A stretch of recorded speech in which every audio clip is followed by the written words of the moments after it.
Skip twice. So, introductions. My name is Fun-Sized, or Zach, occasionally. I'm Swift president. This is my second year as president. This is my fourth year as an electrical engineering student. So, I'm also a level 8 techno wizard. What that means is every time you go to a convention and every time you bring down a system, you get to add a level. However, every time you mistype clear in a Unix terminal, you have to subtract a level. So that's why I'm a level 8, just to explain that very briefly. So, next slide. Okay, so SWIFT, what is it? It stands for Students with an Interest in the Future of Technology. Why the bad acronym? It's actually just a disguise for an obsession with categorization labels. But don't tell anyone, because it's kind of awesome, right? So, next slide.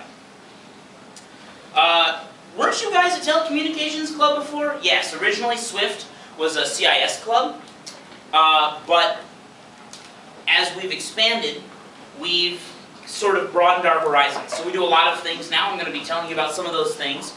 But we decided as an e-board that it would be better if we changed our name to technology. Not a big name, thankfully we don't even have to change the logo. It's great. But yeah, so and you see here, Swift does it all. Mostly we just focus on awesome though. So that was a joke. Thanks guys. Okay, next slide. Okay, what is an e-board? E-board stands for electoral board. Basically, it's club leadership. For Swift, you can see us wearing our black polos, and it has Swift and then our nick, or our handle. Why do I tell you this? I tell you this because that's how you interact with Swift, is we plan all of the events, we set up the meetings, we run some of the meetings. So if you want to get to know Swift, if you want to become more involved, talk to eBoard. Really quick, if you are eBoard, please stand up. So, and we have many more eBoard members than this. We actually had a huge eBoard this year, but that's great, because it means that we will be able to do more for you guys. So, if you have any questions, talk to these people. Also, if you're wearing a black shirt, we know ninjutsu, so don't mess with us. Next. Okay, really fast. Who's a freshman? Don't be afraid to raise your hands, it's okay. Okay, cool. Who's a second year? Okay, very cool. Who has lots of years? Yeah, college, the best 8 years of my life. So, next slide. Freshmen, I just want to welcome you. I know that this is the second week, third week maybe that you've been at Cal Poly. It can be a little disorienting. But hopefully we can help ease your transition. I remember when I first started, I kept coming to clubs and I'm like, why, I was interested, why should I join your club? Give me more information. Well, I'm going to let you know why Swift is the club for you.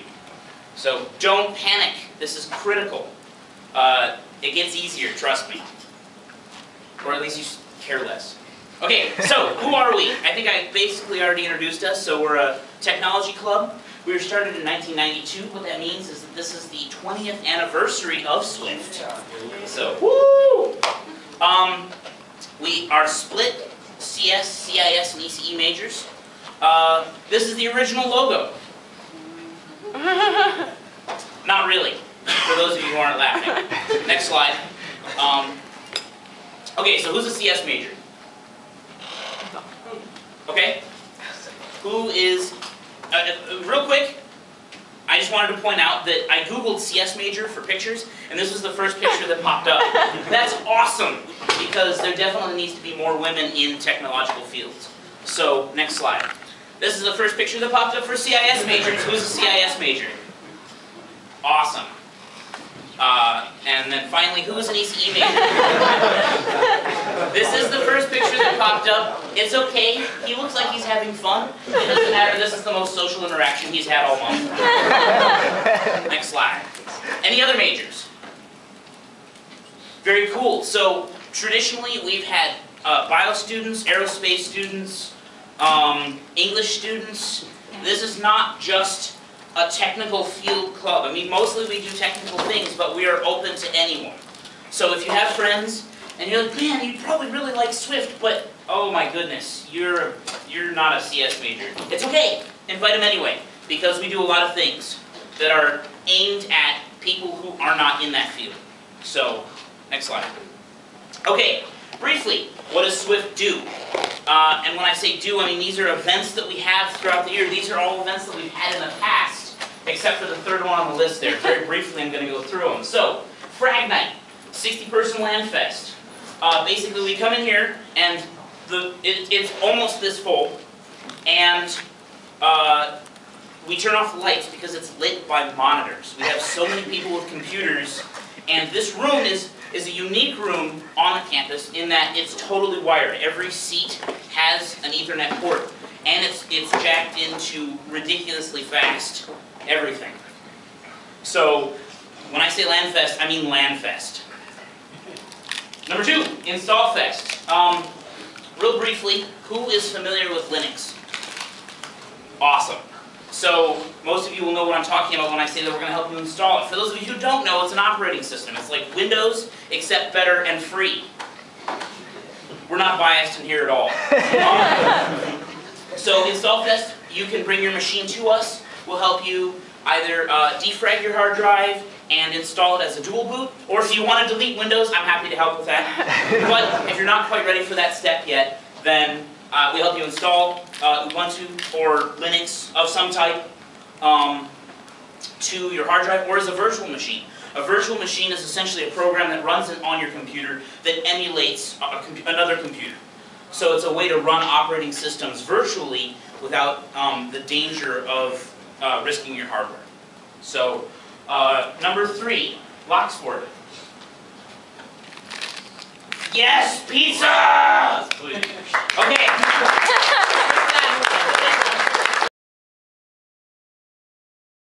Is basically what it sounds like. It's lockpicking. It's ethical lockpicking. For those of you who are wondering what I'm talking about, lockpicking is essentially the art and science of manipulating physical locks to open when you don't have the original key. So that's something that we do here for fun. We teach you how to do it. We teach you the ways that you legally can do it and the ways that are good practice. So you only practice on your own locks. Basically, there's certain areas you don't do it, obviously, but it's something that we teach.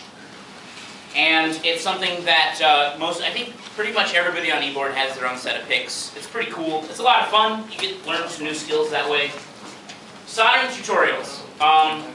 Soldering is a skill that is rapidly becoming more popular in the homebrew community.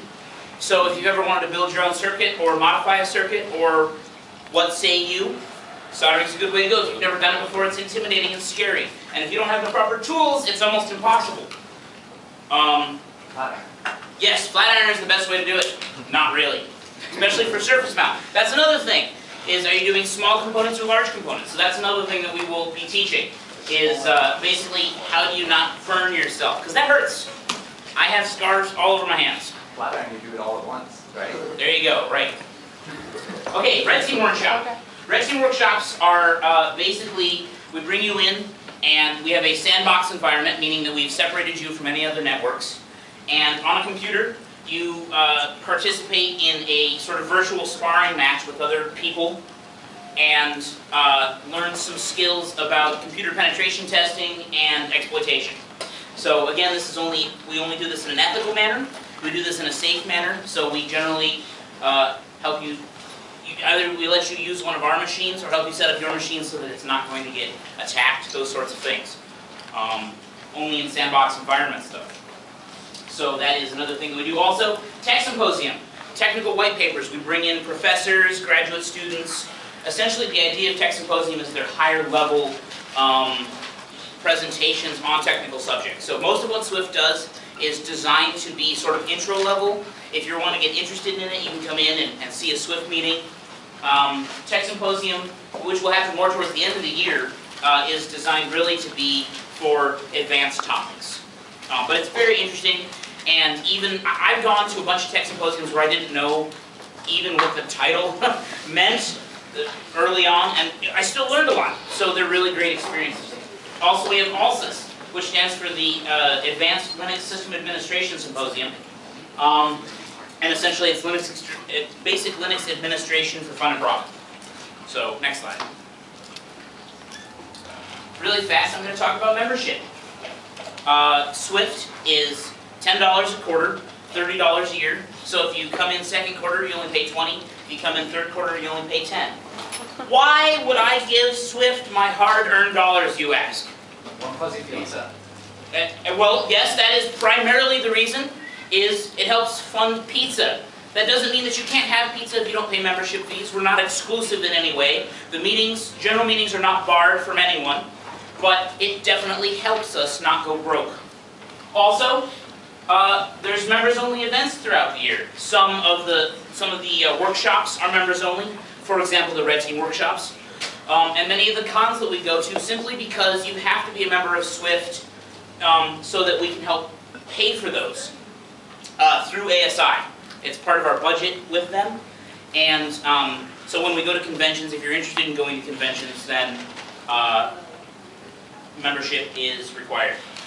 And also, at the end of every quarter, we have a member raffle, where we basically raffle off prizes that were given to us from industry. So, you know, if you like swag, if you like stuff from, I'm trying to think of some of the places we've had swag from.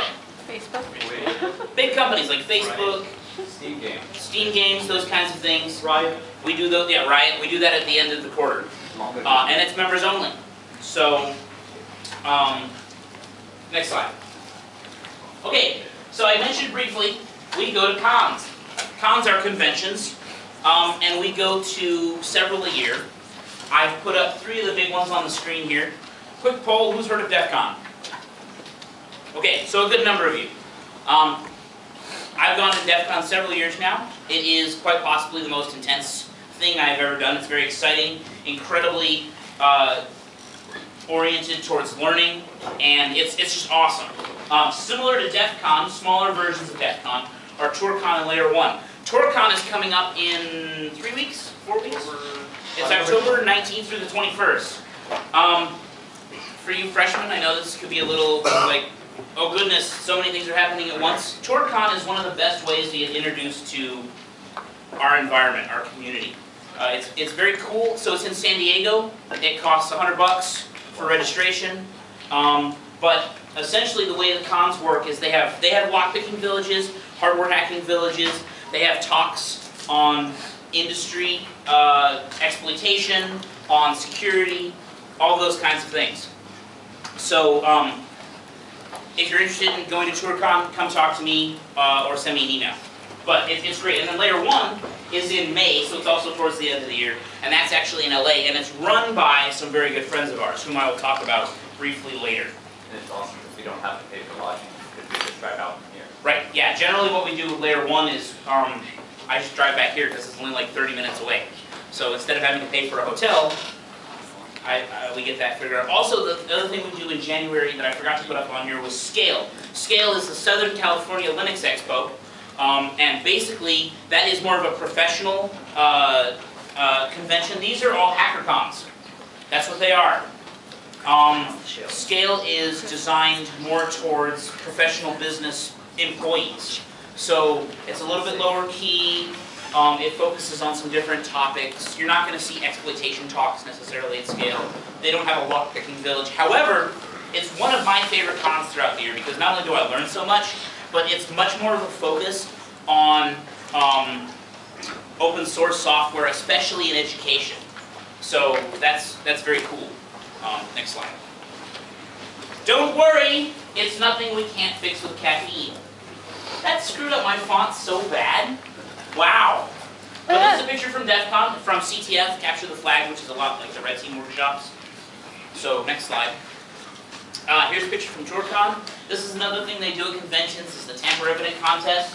Basically, you're given a box or an envelope covered in tamper-evident material like bilayer tape, physical security, invisible ink, wax seals, those kinds of things. And your job is to get into it, modify the contents, and get back out without it looking like you did anything. This is a contest that Swift has participated in for several cons now, and will probably continue to. It's awesome. may I just say, you feel like James Bond the whole time. So, next slide. Okay, we're Linux-centric. What does that mean? Basically, everybody in Swift runs Linux. Not all the time, maybe. We have some weak-minded people, no, I'm just kidding, who run Windows mostly, but they do dual boot Linux, or at least have a working understanding of how Linux functions. So mostly, a lot of us use Arch or Debian. Probably not Ubuntu. If you want to know why, come talk to me. Sometimes Gentoo, even, but definitely not Solaris. More like Slowlaris. So, anyway. Yeah, pity laughs. Okay, next slide. Okay, IRC. IRC is sort of the underground fabric that knits Swift together. So IRC stands for Internet Relay Chat. Can we watch the video? Click the link. Oh, is that the hacker show embedded in? Yes. Hell yeah. I mean, I could have, but that would have required work. I just got the same. It's coded, but it could take days. Still no sign of fighting on trying to attack all these sections. No. Result writing problem as easily as the hacker's on. Yeah, he's probably trying to decode the back door too. Well, what if he's not trying to hack up? I mean, what if he's trying to find it? IRC, Internet Relay Chat. It's how hackers talk when they don't want to be overheard. It's a pretty primitive chat program. Think of it like shipping channels in the oceans. You can't see them until a boat cuts through the water leading the way. If two boats meet in the middle of the ocean to swap a load of illegal drugs, you have to catch them in real time. Otherwise, there's no evidence of the meeting left behind. Names, no accounts, no records of exchange. Well, how do they see each other? Online names. Okay, so what? We got the fist and what's Arby's? Oozemeister. I'll set up an alarm to alert us if either name enters an IRC channel. And can we see what they're saying? Lead speak. Luckily, I speak lead. That's so So lame. I actually speak lead fluently, but whenever I switch into lead mode, it reduces my IQ by 50. So, okay, so that is a terrible description of IRC. Basically, IRC is just a chat room where you can join up. You use some sort of handle, font size, for instance, and you can talk. It's a whole protocol. It's really a fascinating thing, but basically, you can either use a terminal session with SSH to connect to a server where you have IRC set up, and then you can ping to a server, or you can use a client. Basically, there's a lot of ways to connect. There is a tutorial on our website. There's also an in-window box where you can you click on IRC, and it opens up a thing, and you can enter in your username and chat that way. That is a good way for your first time, but it's not very good for if you want to spend a lot of time in there. Most Swift members idle all the time in Swift. So please note, Swift, it is the main social channel. It requires a thick skin, kind of like 4chan. In fact, there's a lot of 4chan links in Swift. Pick a good handle and don't say stupid things. However, this is not always the best environment for new people trying to come in. So we also have Swift Help. Swift Help is a subset channel of Swift, and pretty much the only people in there are e-board members. And the idea is that if you have questions, or you're just trying to get used to IRC, or whatever, if you're a basic newbie, come to Swift Help, and it's a totally inviting environment. we won't consult you, but we might tease you a bit. We will definitely help you out with any problems that you have, as long as we can. And feel free to ask stupid questions. There aren't any stupid questions when it comes to Linux, because all of them are going to be stupid. So it's okay. We understand. We went through the same phase. Next slide. Not family friendly. Next slide. Also, may cause perspective. Next slide. Next slide. Oh, next slide. Come on. I'm moving. All right. So, Swift values. We're a hacker club, and I'm going to explain what that means in a little bit. Also, we pretty much subscribe to learn how to learn. So if you come to us and you're like, hey, I don't understand anything, can you teach me? The answer is yes. but you're going to have to help yourself first. You're going to have to establish basic ideas, and we can guide you in the right direction, but it's going to require some work. So learn by doing, hands-on. That's why we run workshops. We're not just a theoretical club. We want you to put your hands on technology and understand it. Okay? Try it. Did it break? Don't be afraid to try things. That is sort of a hacker mentality. You have to explore. You have to try things on your own. So, next slide. Okay. Philosophy time. Now, some of you are like, this is a tech club. Why are we going to talk about philosophy? Well, I'm going to explain that. Next slide. Nobody laughed at my GIF. It took me like an hour to find that GIF. Okay. Make it, right? Make it. Hacker. Right. Hacker. That's what I meant, not fine. Next slide. Poll. Who thinks hacker is a negative term? I hate those guys. Yeah. Okay, that's interesting. Don't be afraid. It's definitely like, have you ever heard hackers being negatively portrayed in the media? Who's heard hackers be negatively portrayed in the media? Okay, that's what I was expecting. Next slide. Okay, so really briefly, I'm going to redefine terms of what you may have heard. So, this is, if you're wondering, this is from the Hacker Manifesto. We don't fully subscribe to that document, but it does have some very powerful imagery into it. Next slide. Okay, definition of hack. To cut or shape by, or as if by crude or ruthless strokes. I actually really like that definition, but it doesn't really explain what hackers do. So, the popular definition, this is actually from Merriam-Webster, to use one's skills in computer programming to gain illegal or unauthorized access to a file or network. That's a terrible definition of a hacker because, first of all, it limits hackers to just computers. Second of all, it only portrays hackers in a negative light. A much better term for this would be cracker. A cracker is someone who uses one's skills to gain unauthorized access, right? Black hacker. You guys shouldn't be thinking those racist thoughts now. Next slide. Oh, I'm sorry, wait. I forgot my definition, which is the only correct one, which is to manipulate or repurpose a system in a manner not intended by the creator of the system. That's kind of general purpose, but basically it says, stuff done broke, and you did it. That's hacking. Next slide. Okay, so obviously a hacker is someone who hacks. Hacker's gonna hack. I love this picture, personally. Anyway, next slide. Okay, so hacker values. Someone who thinks outside the box and then breaks into it. They seek alternative paths. They also are discontent with accepted norms. I think that's the right word. Anyway, and also they reevaluate everything constantly. Basically what that means is that a hacker mentality says, I'm not going to accept what's normal. And oftentimes that does turn into sort of a social commentary, but you can apply it to computer systems. You know, so normally I connect with this protocol, but what would happen if I connected with that protocol and then tried to get around it? Oh man, nobody ever thought of that before. So those are hacker values. Next slide. Ethical hacking. Very briefly, I just want to cover that hacking is not unethical.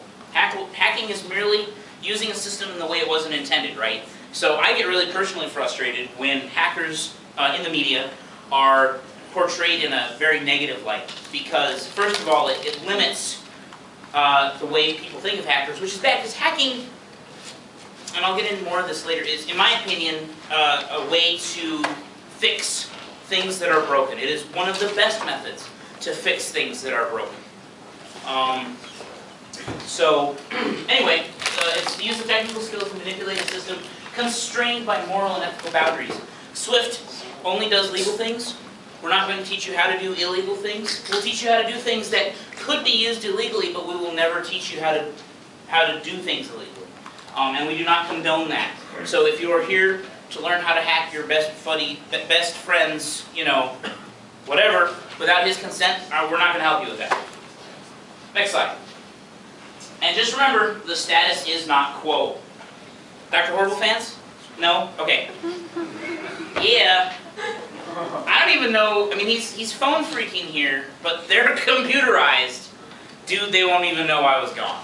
Next slide. Yes, and this is actually more from the Hacker Manifesto. And really the only thing that you should pull from this is, you may stop this individual, but you can't stop us all. After all, we're all alike. Whoa, dude. So, the purpose of these two slides was to demonstrate that hackers are sort of a split group. We don't always think in the same way. Swift doesn't subscribe to the really radical hacker notions, but we're a hacker club. I mean, that's really what I wanted to emphasize. We are a hacker club. We do hackerish things. So, next slide. Hacking is a way of life. Hacking is a vehicle for change. Hackerspaces. Who has heard of hackerspaces before? Okay. So basically, hackerspaces are places that they're sort of like lab setups, whether it be physical or virtual, where people go and collectively work on systems together. So, you know, for example, there's a hackerspace in LA called No Space Labs, and they have 3D printers, PCB making software. Soul-eating elevator. Yes. I'm blanking. What else is at NSL? There's a bunch of stuff, like a laser printer, laser cutter, You got a bunch vinyl- of soldering. Vinyl printing. There's essentially a lot of tools available for anyone's use at NSL. Stuff like that.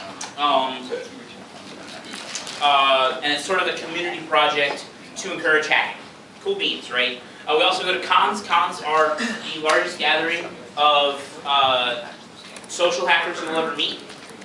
They're awesome. I've had more fun at cons than anywhere else. Hackathons. Who's heard of a hackathon before?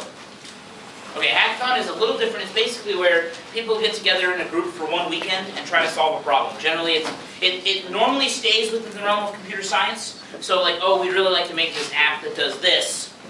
Can we do that? And they'll try to crunch it out in 3 days. But it can be expanded to more than that. Let's say you really wanted to